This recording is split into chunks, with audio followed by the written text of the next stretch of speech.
மூன்றாம் உலக நாடுகளிலிருந்து அமெரிக்காவுக்கு புலம்பெயர்வோருக்கு தடை. ட்ரம்பினுடைய அறிவிப்பு, அதோடைய பின்னணி என்ன அப்படின்னு. அமெரிக்க அதிபராக என்னைக்கு ட்ரம்ப் அது 2வது முறையாக பதவியேற்றார், தொடக்க நாளிலிருந்து ஒவ்வொரு முறையும் அவர் அறிவிக்கக்கூடிய அறிவிப்புகள், அவர் எடுக்கக்கூடிய நடவடிக்கைகள், அதிரடி திட்டங்கள் எல்லாமே உலக நாடுகள் முழுக்க தலைப்பு செய்தியாக மாறுது அப்படின்னா அது மிகைப்படுத்தி இல்லை, அதான் யதார்த்தம் அப்படின்னு நம்ம சொல்லலாம். அதை தொடர்ந்து இப்போ அவர் அறிவிக்கக்கூடிய ஒரு அறிவிப்பு, அதோட பின்னணி என்ன அப்படிங்கிற பற்றி பார்க்க போகிறோம். மூன்றாம் உலக நாடுகளிலிருந்து புலம்பெயர்வோருக்கு நிரந்தரமாக தடை விதிக்கப்படும் அப்படின்னு அமெரிக்க அதிபர் டொனால்ட் ட்ரம்ப் அறிவிச்சிருக்கார்.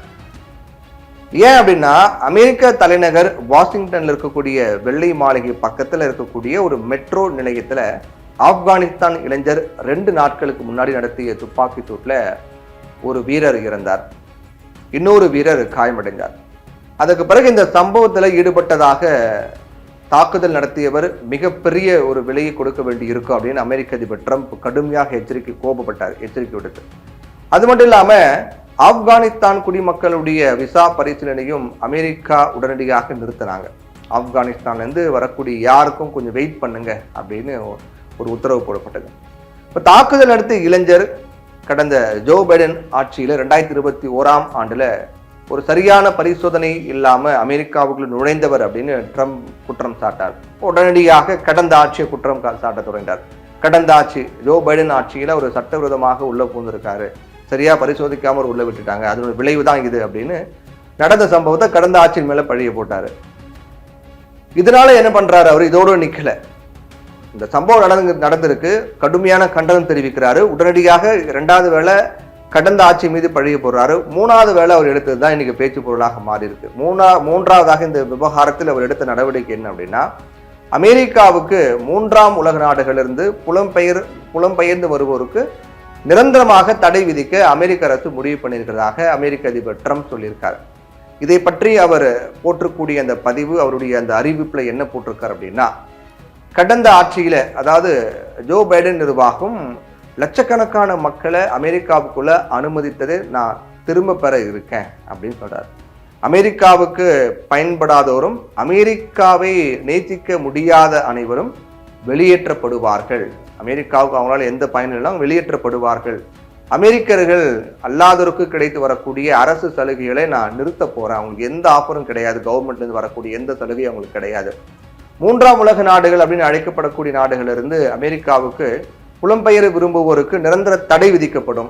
சட்டவிரோதமாக குடியேறியவர்கள் அங்கீகரிக்கப்படாத ஒப்புதல்கள் மூலம் அமெரிக்காவில் நுழைய இருப்பவங்களை தடுக்க தான் இந்த தடை அப்படின்னு இந்த தடைக்கான காரணம் சொல்லியிருக்காரு. இப்போ மூன்றாம் உலக நாடுகள்லாம் யார் யார் வருவாங்க அப்படிங்கிற ஒரு கேள்வி இருக்கு இல்லையா. அமெரிக்கா அதனுடைய நட்பு நாடுகள், தொழில் வளர்ச்சி பெற்ற நாடுகள் முதல் உலக நாடுகள் அப்படின்னு அழைக்கப்படுகின்ற ரஷ்யா, சீனாவை சார்ந்த நாடுகள் 2ஆம் உலக நாடுகள் அப்படின்னு சொல்லப்படுது. அப்போ இந்த ரெண்டுலையும் இல்லாத வளர்ந்து வரக்கூடிய அல்லது பின்தங்கிய ஆப்பிரிக்கா, ஆசிய, லத்தீன் அமெரிக்கா நாடுகள்லாம் 3ஆம் உலக நாடுகள் அப்படின்னு சொல்லப்படுது. தற்போதைய 3ஆம் உலக நாடுகள் பொறுத்த வரைக்கும் 3ஆம் உலக நாடுகள் பட்டியலில் யார் யார் வராங்க அப்படின்னு பார்த்தா, Afghanistan, Iran, Myanmar, Congo, Cuba, அதே போல வெனிசுலா, சூடான் உள்ளிட்ட பல நாடுகள்லாம் இந்த 3ஆம் உலக நாடுகள் பட்டியலில் வராங்க. இப்போ இவங்க எல்லாருக்கும் அமெரிக்காவில் நுழைய அமெரிக்க அதிபர் ட்ரம்ப் தடை விதிச்சிருக்கார். நிரந்தரமாக அவங்க உள்ள வரக்கூடாது அப்படின்னு போட்டிருக்காரு. ஒரே ஒரு தாக்குதல் சம்பவத்தை மையப்படுத்தி அவர் இந்த நடவடிக்கை எடுத்திருக்கார் அப்படின்னு பார்க்கும்போது, அமெரிக்கர்களுக்கு தான், அவங்களுக்கு தான் முன்னுரிமை கொடுக்கப்படும். அமெரிக்காவுக்கு பயன் இல்லாதவங்க யாராக இருந்தாலும் வெளியேற்றப்படுவாங்க. அமெரிக்காவுடைய சலுகைகள் எதுவுமே வெளிநாட்டவர்களுக்கு வழங்க வகையில் அது இருக்கக்கூடாது, தடுக்கணும் அப்படின்னு முழுக்க அமெரிக்காவுக்கும் அமெரிக்கர்களுக்கும் முக்கியத்துவம் கொடுக்கக்கூடிய வகையில் பல நாடுகளை பகைத்து கொள்ளக்கூடிய வகையிலையும் ட்ரம்ப் செயல்பாடுகள் இருக்கு. இது எல்லாம் பண்றாரு, அமெரிக்காவுக்காக பண்றாருன்னு சொல்லப்படுது. அப்ப அமெரிக்காவுக்கு சப்போர்ட் இருக்கான்னு பார்த்தா அதுவும் குறைவுதான். எல்லாம் சமீபத்தில் நடைபெற்ற பல மாகாணங்களுக்கான மேயர் தேர்தலில் ட்ரம்பினுடைய கட்சி படுதோல்வி அடைஞ்சாங்க, 3ஆம் இடமெல்லாம் தள்ளப்பட்டாங்க. அப்படிப்பட்ட நிலையில ட்ரம்ப் எடுக்கக்கூடிய நடவடிக்கை அவருக்கு எதிராகவே மாறி வரக்கூடிய நிலையிலும் கூட அவர் அதிலிருந்து மாற மாட்டேங்கிறார். அவருடைய நிலைப்பாட்டிலையும் அவருடைய இருக்கக்கூடிய முடிவிலையும் அவர் உறுதியாக தான் இருக்கார். அது மக்கள் மத்தியில் என்ன தாக்கத்தை ஏற்படுத்தியிருக்கு அப்படிங்கிறது நம்ம பார்க்கணும். அது சில இந்த தேர்தல்கள் மூலமாக ட்ரம்ப்புக்கு எதிராகவே இது மாறி இருக்கு அப்படின்னு ட்ரம்ப் என்னதான் அமெரிக்கர்கள் சொன்னாலும் கூட அது அமெரிக்கர்களை ரசிக்கல அப்படிங்கிறது அது மூலமாக நமக்கு தெரிய வருது. ஏன்னா மற்ற நாட்டவர்களை வஞ்சிக்கிறது, மற்ற நாடுகளை குறை சொல்றது, இதனால அமெரிக்காவில் அமெரிக்கர்களே சில நேரங்கள் சிரமப்படுறாங்க.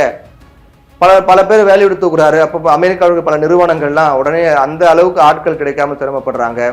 பல வெளிநாட்டு பொருட்களுக்கான வரியை உயர்த்துறாரு. அப்ப அந்த பொருட்களை விரும்பி அமெரிக்கர்கள் வாங்குறாங்க இல்லையா, அவங்க அதை வாங்க முடியாத நிலையை உருவாக்குறாரு.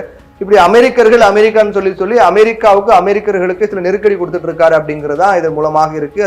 அது மக்கள் எப்படி வெளிப்படுத்துறாங்கன்னா தேர்தல் மூலமாக வெளிப்படுத்துறாங்க. இது இனிமே அவர் அதை மாதிரி பண்ணக்கூடாது, அது மாற்றம் அப்படிங்கிற ஒரு கோரிக்கை வைக்கப்பட்டாலும் கூட அவர் தொடர்ந்து எடுத்து வரக்கூடிய நடவடிக்கைகள் அதிரடியாகவும் அதே சமயத்தில் அது விவாத பொருளாகவும் மாறிக்கிட்டு தான் இருக்கு.